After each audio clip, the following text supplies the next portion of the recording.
Hi everyone, welcome to an extremely sunny bonsai expression. I'm Christoph. Now today I just wanted to revisit one of the Chinese elms that, well, excuse me, the only way to describe it is I went absolutely ham on the roots, and to be fair, after a couple of weeks and even a month or two, I was a bit worried that this thing might not make it.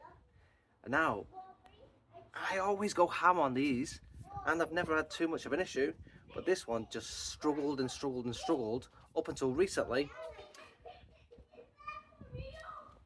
Well, just let me show you. Oh, I'm only messing. Look at it! Yes, we're going to do a visit on this and I'm going to explain just why this little elm struggled. So let's get into it. My Chinese elm.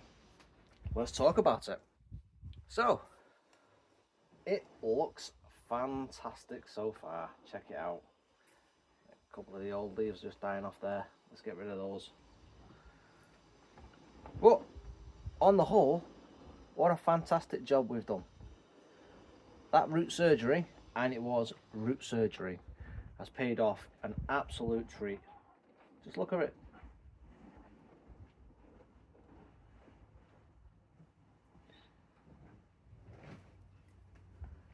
But let's talk about the real subject in hand.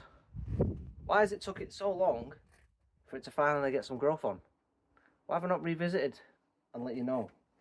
How worried I've actually really been compared to all my other Chinese elms that have, like, you know, had loads of growth and they're shooting out loads and loads.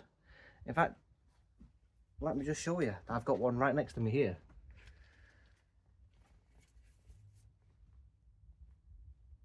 I mean, look at the state of this.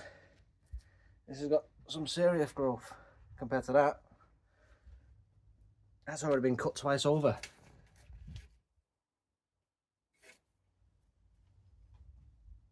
But this hasn't. And why? The root surgery. And it was major root surgery at that. If you go back, the playlist is there. Please go check it out so you know what I'm talking about if you haven't already seen it. But the roots that we worked on, a little fly there. The roots we worked on, it wasn't a basic root prune. The roots were like my thumb, they were really thick and they sprouted off from either side here. And we had to cut them back and then back and then back. And the tree has actually taken its time to spread from them thick roots, tiny little fine feeder roots. And in making those roots, it's also, sorry, I got a bug. It's also taking its time to make sure that the tree is not going to harm itself while making those roots. So it's slowed itself down to help develop its roots.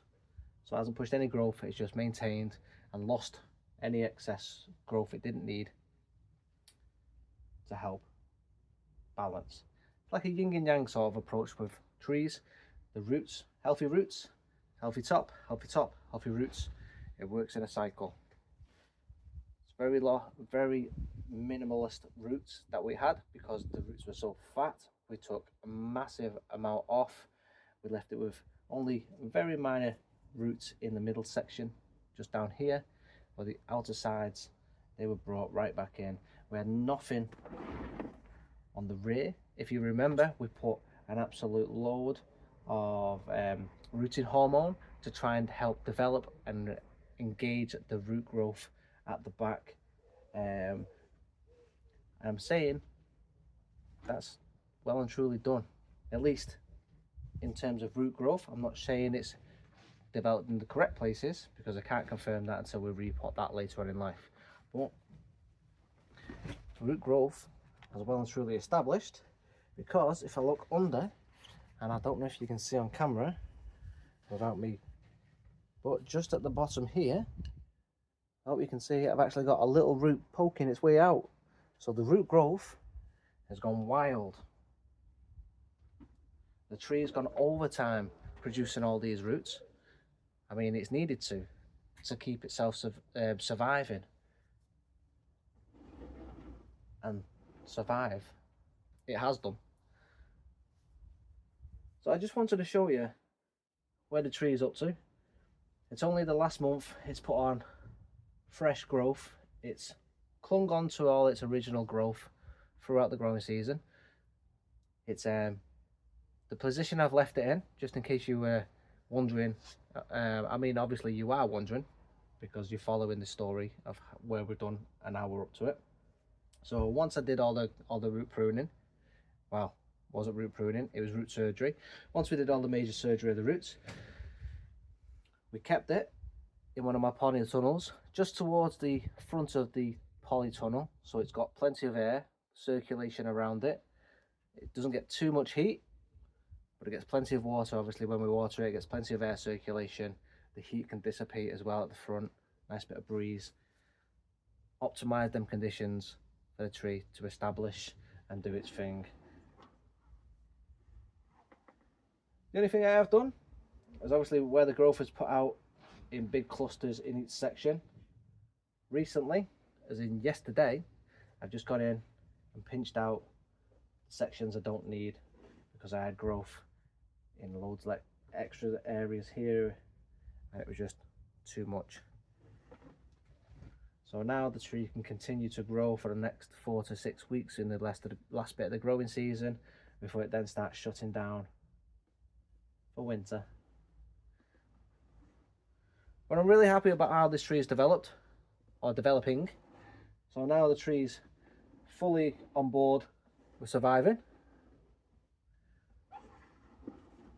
I'm just going to let it do its thing and continue on. And then next season, what we'll do is we'll actually get into working on it and I'll show you development up top. We'll trim it back, let it grow out, trim it back, let it grow out, and we'll continue with the clip and grow because I don't like wiring these, as I keep saying to you. I like the clip and grow method, especially on the Chinese elm and other deciduous trees. It just looks a hell of a lot better. Some correcting probably needs doing, as I say in the last video up top. If I get you in, you can see just in this section here I've got my leader growing, but I've also got this main branch growing from the leader section as well. That realistically needs coming off. I did mention it. I've got this branch here growing, so as that grows I'm going to just take this off, which will remove this whole section here, and then this section will grow out, taking its place. Other than that, the tree is doing really well. I just need to keep clipping it, probably bring it all back in, but the tree is developing really well and I've not done an awful lot to it. Just need to continue making the right decisions. Anyway, if you're enjoying this one and you like a nice little revisit and a little talk of how we're doing on this one, please do give me a thumbs up. Don't forget to subscribe. A lot of you guys haven't subscribed yet, and you're watching the video, so please do so if you're interested. And I'll see you in the next one. Thanks for watching, everyone. See you now.